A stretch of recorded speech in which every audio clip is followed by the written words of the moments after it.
बच्चों, जैसे कि आपको पता है, इससे पहले कल आप जिस पहले वीडियो है आपको कुछ टॉपिक्स कराए गए थे इलेक्ट्रोकेमिकल सेल के। आज का जो टॉपिक है वो है इलेक्ट्रोड पोटेंशियल।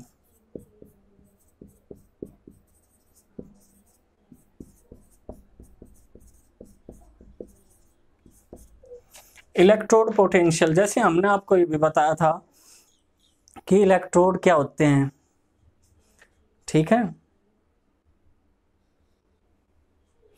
आज हम आपको इलेक्ट्रोड पोटेंशियल का मतलब होता है एनर्जी, इलेक्ट्रोड की एनर्जी। तो इलेक्ट्रोड पोटेंशियल आपने देखा था, कोई भी जो इलेक्ट्रोड था, अगर हम सपोज कोई भी इलेक्ट्रोड लें, जैसे जिंक ले लिया हमने एग्जांपल के तौर पे, ये एक सिंगल इलेक्ट्रोड है जिंक। तो आपने क्या देखा था कि जो जिंक इलेक्ट्रोड है उसका जो सॉल्यूशन है वो जिंक सल्फेट का ही था।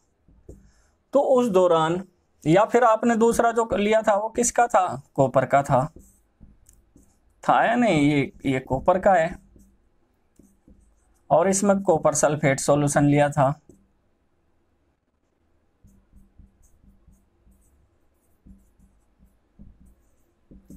तो ये देखा था आपने कि अगर कोई भी इलेक्ट्रोड है, जब वो अपने ही सॉल्यूशन में अपने ही आयन के कांटेक्ट में होता है तो उस दौरान या तो वो इलेक्ट्रॉन रिलीज करता है, लूज करता है या डिपॉजिट करता है, वही उसका इलेक्ट्रोड पोटेंशियल कहलावा है। फिर से देख लो, जब कोई भी इलेक्ट्रोड अपने ही सॉल्यूशन में अपने ही आयंस के कांटेक्ट में होता है, जैसे कॉपर जिंक है तो जिंक सल्फेट, जैसे जिंक है, ठीक, सल्फेट आयन, जैसे कॉपर तो सल्फेट आयन, आयन के संपर्क में कांटेक्ट में होता है तो उस दौरान वो इलेक्ट्रॉन लूज करेगा, डिपॉजिट करेगा, वो ही क्या कहलावा है बच्चों, इलेक्ट्रोड पोटेंशियल कहलाता है। लिखना अगर आप चाहते हो तो the tendency of an electrode to lose or gain the electrons when it is in contact with solution of its own ion is called electrode potential। ठीक है बच्चों, ये आपने देखा कि ये क्या है बच्चों, इलेक्ट्रोड पोटेंशियल है। तो इलेक्ट्रोड पोटेंशियल के भी अगर आप टाइप देखो तो टू टाइप्स होते हैं इसके भी, एक ऑक्सीडेशन पोटेंशियल और सेकंड वन होगा रिडक्शन पोटेंशियल। ठीक, जैसे अगर हम इसी की बात करें जो हमने डैनियल सेल ले रखा, इसमें आप देखोगे कि जिंक ऑक्सीडेशन किसका हो रहा है, जैसे एनोड ही है जिंक, तो इसका क्या हो रहा है बच्चों, ये इलेक्ट्रॉन रिलीज कर रहा, तो ये इसका पोटेंशियल है। ठीक, और कैथोड पे क्या हो रहा है, कॉपर इलेक्ट्रॉन गेन कर रहा, ये इसका पोटेंशियल है। तो ये ऑक्सीडेशन पोटेंशियल कहलावा है और ये रिडक्शन पोटेंशियल कहलावा है। इस चीज को सभी बच्चे नोट कर ले, ये क्या कहलाऊगा बच्चों, इलेक्ट्रोड पोटेंशियल। और दूसरा उसके टाइप्स सभी बच्चों को दिख रहा होगा, मैं चेक किया फिर भी, ये ऑक्सीडेशन पोटेंशियल और ये रिडक्शन पोटेंशियल। पोटेंशियल क्या है भाई, कोई भी इलेक्ट्रोड जब अपने आयंस के कांटेक्ट में होता है तो वो इलेक्ट्रॉन या तो लूज करेगा या गेन करेगा, वही टेंडेंसी उसकी पोटेंशियल कहलाओगी, इलेक्ट्रोड पोटेंशियल। ये फिर हमने इसके टाइप्स बताए, ऑक्सीडेशन पोटेंशियल और रिडक्शन पोटेंशियल। ठीक है बच्चों, ऑक्सीडेशन जैसे आपने देखा ये वाला प्रोसेस, ये आप देख रहे, ठीक है, या फिर ये इस तरीके से भी आप लिख सको इसे। ठीक, ये इनके क्या है, पोटेंशियल। लूज और गेन करना इलेक्ट्रॉन, हम बार बार क्यों बता रहे, क्योंकि ये काफी इंपॉर्टेंट चीज है। और जो इलेक्ट्रोड पोटेंशियल है वो डिपेंड कहीं कहीं पर करेगा, जो आप नेचर मेटल ले रहे, जैसे यहाँ जिंक ले रहे, यहाँ कॉपर ले रहे, तो इन पर डिपेंड करेगा, यानी नेचर ऑफ मेटल जो आप यूज कर रहे मेटल, उसके नेचर पर डिपेंड करेगा। आई बात समझ में। और दूसरा जो ये आयंस निकाल रहे या डिपॉजिट कर रहे, यानी मेटल के नेचर पर, उसके आयंस पर डिपेंड करेगा। ठीक है बच्चों, इलेक्ट्रोड पोटेंशियल कहीं पर डिपेंड करेगा, जो मेटल है और उसके आयंस हैं उन पर डिपेंड करेगा। सभी बच्चे नोट करते रहे इस चीज को, ठीक है। और second, concentration of ions in solution, जो यहाँ कंसंट्रेशन होगी सॉल्यूशन की, ठीक है बच्चों, आयंस की उसमें ज्यादा है या कम है उस पर डिपेंड करेगा। कंसंट्रेशन आप समझते हो, कंसंट्रेशन असल में क्या होती है, कंसंट्रेशन होती है अगर उसमें जो सोल्यूट है या फिर आयंस है यहाँ सोल्यूट के रूप में, अगर उसका अमाउंट मैक्सिमम हो, ठीक है, कैसा हो बच्चों, सॉल्यूशन में सोल्यूट मैक्सिमम हो, यानी आयंस अगर ज्यादा है उसकी कंसंट्रेशन वगैरह पे भी डिपेंड करे। इसी ये अगर कंसंट्रेशन इंक्रीज होगी, कंसंट्रेशन हमने बढ़ा दी जैसे पहले भी कहा था, तो जो करंट है वो डिक्रीज हो जाएगी, कंडक्टिविटी क्या हो जाएगी उसकी, डिक्रीज हो जाएगी। इस चीज का आप ध्यान रखना। तो कंसंट्रेशन कैसी होनी चाहिए उसकी, डाइल्यूट सॉल्यूशन होना चाहिए, आयंस के नंबर कम होने चाहिए इफेक्टिव होने के लिए, ठीक है बच्चों। और तीसरा है टेम्परेचर, टेम्परेचर पे भी डिपेंड करता है इलेक्ट्रोड पोटेंशियल, ठीक है, मेटल उसके आयंस और कंसंट्रेशन ऑफ आयंस, ठीक है। और थर्ड टेम्परेचर। तो सभी बच्चे स्क्रीनशॉट ले लें, फिर नेक्स्ट आपको बताऊंगे स्टैंडर्ड। नेक्स्ट है बच्चों, इसी में हम लिख रहे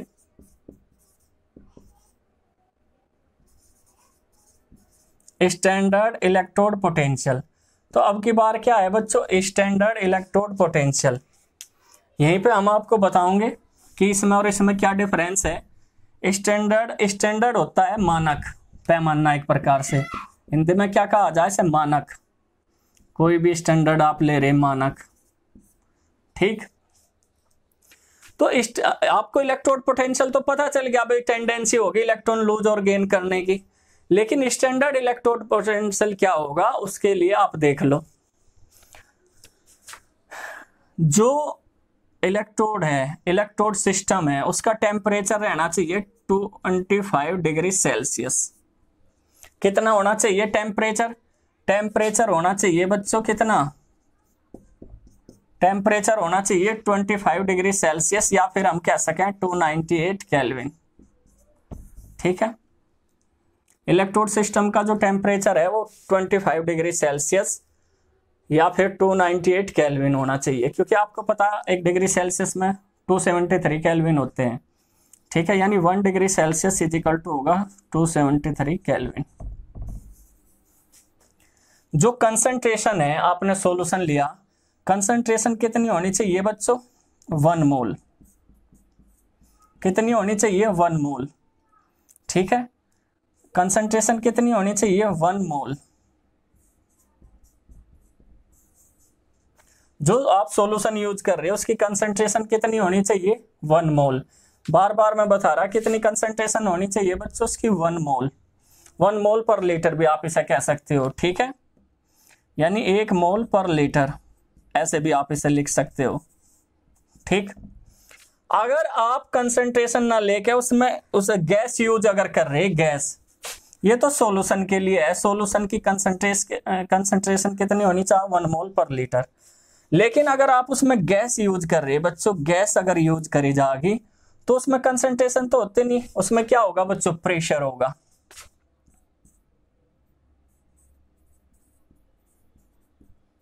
और प्रेशर कितना होना चाहिए, 1 atm एटमॉस्फेरिक प्रेशर, ठीक है बच्चों।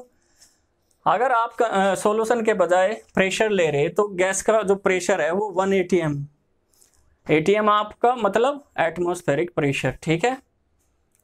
तो ये चीज आप ध्यान रखियो, कोई भी इलेक्ट्रोड पोटेंशियल उस कंडीशन में स्टैंडर्ड होगा जब टेम्परेचर 25 डिग्री सेल्सियस हो, कंसंट्रेशन 1 मोल पर लीटर हो, और गैस यूज कर रहे तो प्रेशर 1 atm हो, ठीक है। सभी बच्चे इसे नोट करते रहे, सभी बच्चों को दिख रहा होगा प्रॉपर,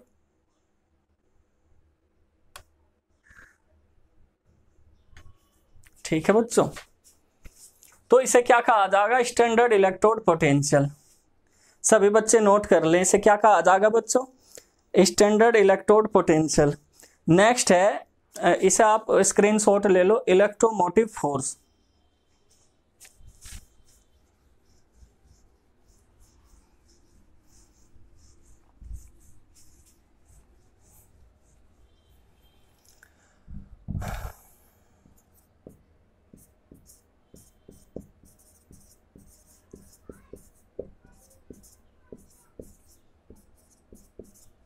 इन शॉर्ट में कहा जा सकता है ईएमएफ। ठीक है बच्चों, क्या कहा जाएगा? EMF, electromotive force. ठीक, मैं फिर से आपको सेल बना के बता दूं, बार बार सेल देख रहे आप बन रहे होंगे, सेल बनाना कोई मुश्किल काम नहीं है। ये साल्ट ब्रिज है, इसका यूज हमने आपको बताया था। और ये आप 2 इलेक्ट्रोड ले लो मेटल के। ठीक, ये आपने ना कनेक्ट कर दिया वायर के द्वारा इस तरीके से। ये वोल्ट मीटर है, ये साल्ट ब्रिज था ये आपका। तो आप ये देख रहे, ये सॉल्यूशन भी भर दो। जैसे हम ये ले रहे डैनियल सैली,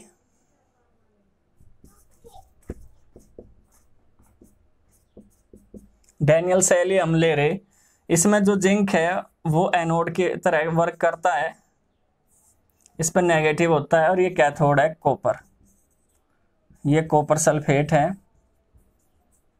और ये जिंक सल्फेट है। ठीक, 1 मोल इसका हमने आपको बताया, सॉल्यूशन ले रहे। तो आप ये देखोगे यहाँ ये साल्ट ब्रिज है बच्चों आपका, ये वायर है, इलेक्ट्रॉन्स का फ्लो इधर रहता है और करंट का फ्लो इधर रहेगा। तो इलेक्ट्रोमोटिव फोर्स क्या है? आपको यहाँ जो वोल्ट मीटर दिख रहा, इसमें रीडिंग आती है। अगर जैसे देखो इसकी जो रीडिंग आई वो 0.76 वोल्ट आई अगर हम सिंगल लें, लेकिन अगर दोनों ले रहे तो 1.10 वोल्ट इसकी रीडिंग दिखा रहा पूरे सेल की। तो इलेक्ट्रोमोटिव फोर्स क्या होगा? पोटेंशियल डिफरेंस होगा या नहीं होगा? पोटेंशियल डिफरेंस का मतलब ये है कि जो इनका पोटेंशियल है, एनर्जी है दोनों की, जिंक और कॉपर की, जो उसका डिफरेंस होगा, पोटेंशियल डिफरेंस होगा, वही इलेक्ट्रोमोटिव फोर्स कहलावा है। क्या कहलाओगा बच्चों? वही इलेक्ट्रोमोटिव फोर्स कहलाओगा। ठीक है, यानी the difference between the electrode potential of 2 electrodes. ठीक, an electrochemical cell is known as electromotive force. ठीक है बच्चों, हम बार बार कह रहे पोटेंशियल डिफरेंस, पोटेंशियल डिफरेंस यहाँ, तो इसका मतलब ये है कि जो ई सेल है, जो स्टैंडर्ड इलेक्ट्रोड पोटेंशियल है बच्चों, उसे ई नोट से रिप्रेजेंट किया जाए इस तरीके से। ये कहीं से, ये क्या होगा? जो स्टैंडर्ड इलेक्ट्रोड पोटेंशियल हमने अभी बताया, उसे कहीं से नोट किया जाएगा, कैपिटल ए नोट से। और ये पूरे सेल के लिए जब हम देख रहे तो ये डिफरेंस होगा कहीं का, 2 इलेक्ट्रोड का। ठीक, इसमें आप देखियो कैथोड माइनस एनोड होता है। ठीक, हम इसे इस तरीके से भी लिख सकें, कैथोड कहाँ है? राइट साइड में। कहाँ होता है बच्चों कैथोड? राइट साइड में। और एनोड कहाँ होता है? लेफ्ट साइड में। तो इस तरीके से भी हम इसे लिख सकते हैं, ई नोट सेल। ये पोटेंशियल डिफरेंस है बच्चों, ईएमएफ के लिए फॉर्मूला है, सभी बच्चे ध्यान देंगे इस चीज पे। पोटेंशियल डिफरेंस क्या है? पोटेंशियल डिफरेंस जो इनकी स्टैंडर्ड इलेक्ट्रोड पोटेंशियल है, उनका जो डिफरेंस होगा कैथोड और एनोड का, वो ही क्या कहलाऊगा? इलेक्ट्रोमोटिव फोर्स कहलाता है। सभी बच्चों के समझ में आ गया होगा। जैसे हम आपको बता दें, इसका 1.10 वोल्ट है, इसके लिए वो किस तरीके से निकाल लिया जाएगा, हालांकि ये चीज आगे होंगी, लेकिन जो कॉपर है उसका होता है कितना? अभी तो ये आगे की बात हम बता रहे थोड़ी सी, 4 वोल्ट। और Zn का कितना होता है?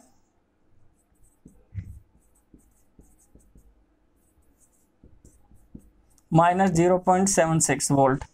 तो आप इसमें जब वैल्यू रखोगे, कैथोड, कैथोड की जगह क्या है? ये 0.34 माइनस 0.76 वोल्ट। तो इसका जो टोटल आओगा 1.10 वोल्ट आ गया। ये पोटेंशियल डिफरेंस आ गया। ठीक है बच्चों, ये बहुत सारे न्यूमेरिकल वगैरह आगे आप देखोगे, हमने बताया। अभी तो हमें ये भी नहीं पता कि सिंगल इलेक्ट्रोड का पोटेंशियल कैसे होगा, वो भी हम आपको कैलकुलेट करना बताओगे। ठीक है, तो आप स्क्रीनशॉट ले लें इसका, इलेक्ट्रोमोटिव फोर्स का, आपको पता चल गया होगा इलेक्ट्रोमोटिव फोर्स क्या होता है। सभी बच्चे स्क्रीनशॉट ले लें।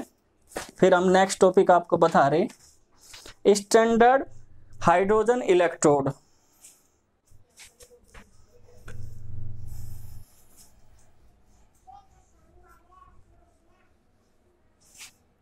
स्टैंडर्ड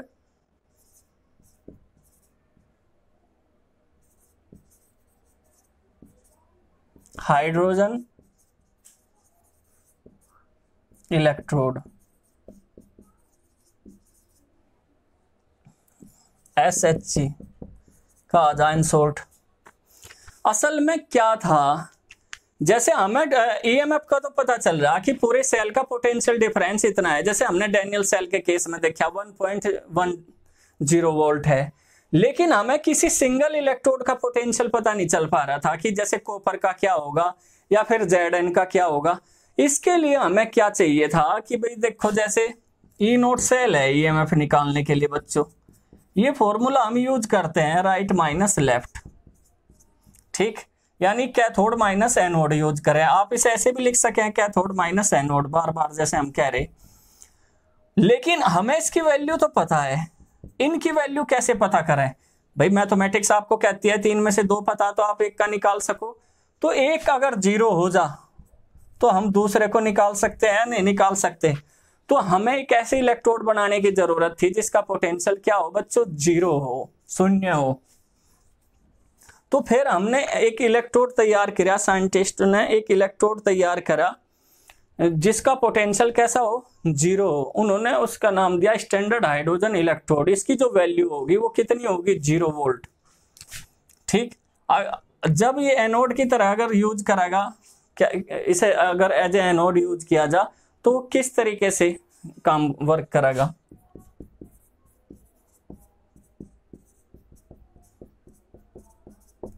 अगर एज ए कैथोड से यूज किया जा तो इसका जस्ट अपोजिट लिख दो। तो इसका जो पोटेंशियल था बच्चों, उसका जो पोटेंशियल था वो कितना था, वो कितना था बच्चों, वो था 0 वोल्ट। फिर आगे चल के बताऊंगे हम इसका पोटेंशियल कितना है बच्चों, 0 वोल्ट। तो सभी बच्चे देख रहे इसका पोटेंशियल कितना है, 0। इसके लिए क्या किया गया वो देखो आप, एक बीकर लिया,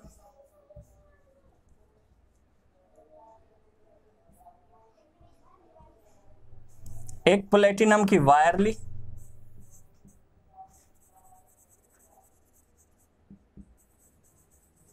ये भी प्लेटिनम फॉयल है बच्चों, ये जो ब्लैक में दिखा रहा है वायर भी प्लेटिनम की है, और इसे एक ग्लास ट्यूब में सील कर दिया इस तरीके से। सभी बच्चों को दिख रहा होगा, इस तरीके से सील कर दिया।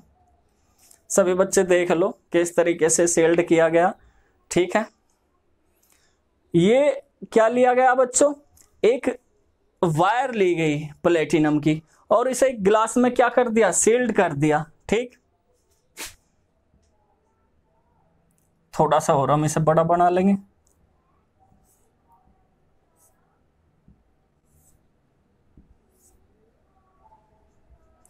और इसमें हाइड्रोजन गैस, उसका प्रेशर 1 बार, 1 atm आप लिख सकते हो, ठीक। ये सॉल्यूशन लिया गया, जैसे हमने आपको बताया था कि सॉल्यूशन के उसी का ही लेना जो आप इलेक्ट्रोड यूज करोगे। तो ये 1m HCl सॉल्यूशन, ठीक है। जैसे हमने बताया हाइड्रोजन गैस अगर हम इसमें यूज कर रहे हैं तो सॉल्यूशन भी कहीं का है, हाइड्रोजन का HCl, ठीक है। ये क्या इस सॉल्यूशन है, आप लिखना चाहो लिख लो। ये हाइड्रोजन गैस के बबल्स हैं इसमें जो दिख रहे, ये प्लेटिनम फॉयल है। सभी बच्चे बनाते रहे ऐसे, साथ के साथ बनाते रहे, ठीक है। किस तरीके से हम इसे आपको बना के दिखा रहे, ये हाइड्रोजन गैस यहाँ से आओगे इस तरीके से और पानी में इस सॉल्यूशन बनाओगे। मैं आपको बताऊं, ये वायर है जो बाहर निकल के जा रही, इसे आप कहीं से भी कनेक्ट कर सकते हो, ये भी प्लेटिनम की वायर है।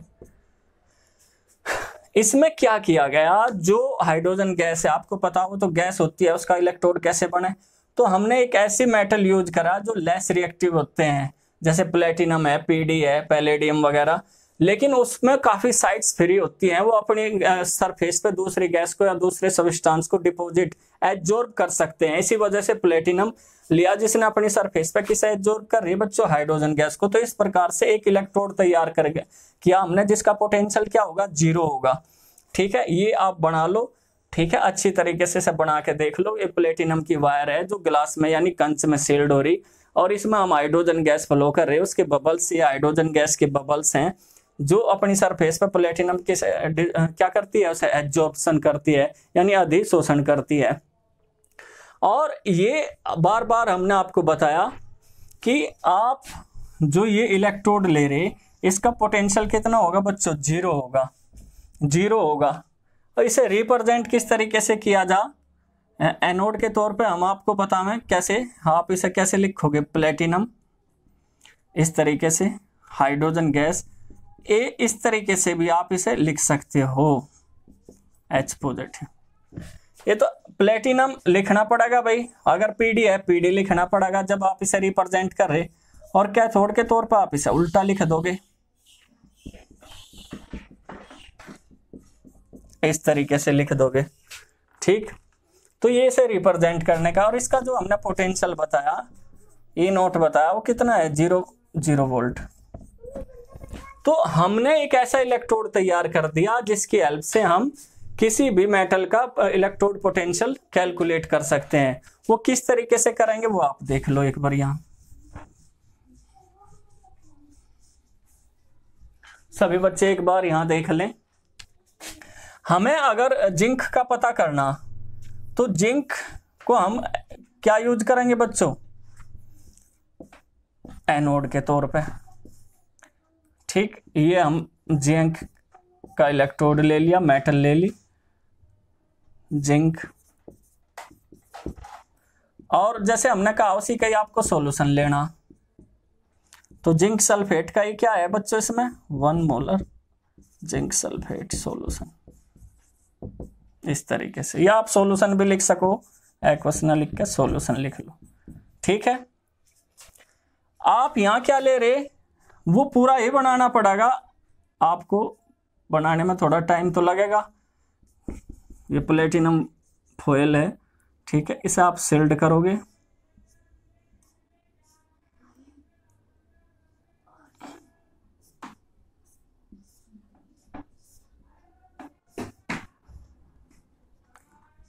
ये वहां पे हाइड्रोजन है 1 बार, ठीक है, और ये आपने इसमें क्या ले रखा, 1m HCl एक्वस। ठीक है बच्चों, सॉल्यूशन ना लिख के आप एक्वस भी लिख सको या सॉल्यूशन भी लिख सको। ये बबल्स हैं हाइड्रोजन के, ये फॉयल भी इसमें डूबी रहती है। ठीक है, तो इस तरीके से बना लोगे और ये इसके साथ अटैच कर दोगे। ये वो हमने कुछ ज्यादा बड़ी बना ली, आप इसे भी थोड़ा सा बड़ा कर सको इस तरीके से। तो आप इसे जोड़ दोगे यहां इसके साथ वायर के द्वारा। तो ये जो वर्क करेगा ये एनोड का करेगा नेगेटिव, और ये कहीं का कैथोड का करेगा पॉजिटिव। इस तरीके से आपने इलेक्ट्रोड तैयार कर दिया। ठीक, ये स्टैंडर्ड हाइड्रोजन इलेक्ट्रोड, ये क्या है, जिंक है, ये साल्ट ब्रिज है। सारा बार बार बताने की जरूरत नहीं है आपको, साल्ट ब्रिज आप जान ही गए होंगे। तो इसमें पोटेंशियल जो आ रहा है वो होगा 0.76 वोल्ट। अब हम देखेंगे इसका ईएमएफ कैलकुलेट करके। ई नोट सेल, ये हमने आपको फॉर्मूला बताया, ई नोट कैथोड माइनस ई नोट एनोड। ठीक है बच्चों, वहां पोटेंशियल शो हो रहा 0.76 वोल्ट पूरे सेल का। कैथोड क्या है इसमें, हाइड्रोजन, तो आप उसे इसी तरीके से मैं लिख के बताऊं, H पॉजिटिव, ठीक है, 1/2 H2 ऐसे लिखना। और ये क्या है, एनोड है, इसमें जिंक 2 पॉजिटिव। एक्वस वगैरह लिखना चाहो यहाँ एक्वस लिख लियो क्योंकि सॉल्यूशन है उसका।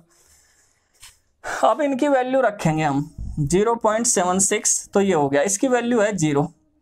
तो यहाँ पे क्या आ जाएगा, Zn आ जाएगा बच्चों इस तरीके से। तो इसमें हमारी जो वैल्यू निकल के आई जिंक की,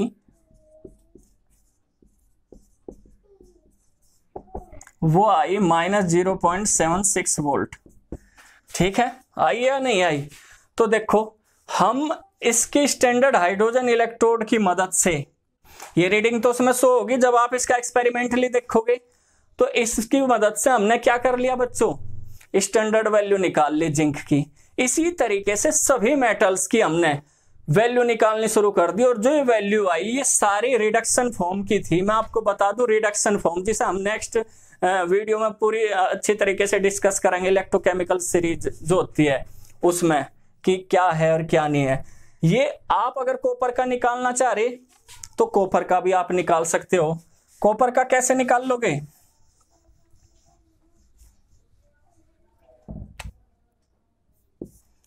कॉपर का भी इस तरीके से आप निकाल सको, इस तरीके से। तो आप यहां इस तरीके हाइड्रोजन को कहां ले लोगे, यहां ले लोगे। ये प्लेटिनम वायर है, मैं छोटा सा ही बना रहा बच्चों, बहुत छोटा सा। ठीक है, जरूरी नहीं आप बड़ा बना लियो, क्योंकि बार बार बनाना पड़ रहा है। ये सील्ड कर दिया इसमें। ठीक, इस तरीके से आपने यहां से हाइड्रोजन गैस पास करी इसमें। ठीक है, तो ये सॉल्यूशन है जिसमें ये एब्जॉर्ब करेगी। ये आपकी कॉपर इलेक्ट्रोड है। इसे भी जैसे हमने कहा इसी तरीके से वायर के द्वारा हम इसमें जोड़ सके। इस पर पॉजिटिव नेगेटिव चार्ज होगा, इस पर पॉजिटिव, यानी ये एनोड का वर्क करेगा, यहाँ कैथोड का। इसमें जो रीडिंग आओगे वो 0.34 वोल्ट है। ये अगर आपने कॉपर ले रखी और ये हाइड्रोजन इलेक्ट्रोड है, हाइड्रोजन गैस है ये। ठीक है, 1 बार। तो सारी चीज वही लिखना चाहो बार बार, जैसे आ रही HCl सॉल्यूशन। ये कॉपर, ये तो मैं आपको बना के दिखा रहा है ना, बार बार बनाने की जरूरत नहीं है। एक्वस। तो आप यहां देखो इसमें कैथोड क्या है, कॉपर है। तो अब हम इसकी मदद से फॉर्मूला रख के क्या निकाल लेंगे, कॉपर का पोटेंशियल। रीडिंग आई कितनी सेल की, नोट सेल की आई 0.34, और इसमें कैथोड क्या है, कॉपर। एनोड क्या है इसमें, हाइड्रोजन है। ठीक, इस तरीके से।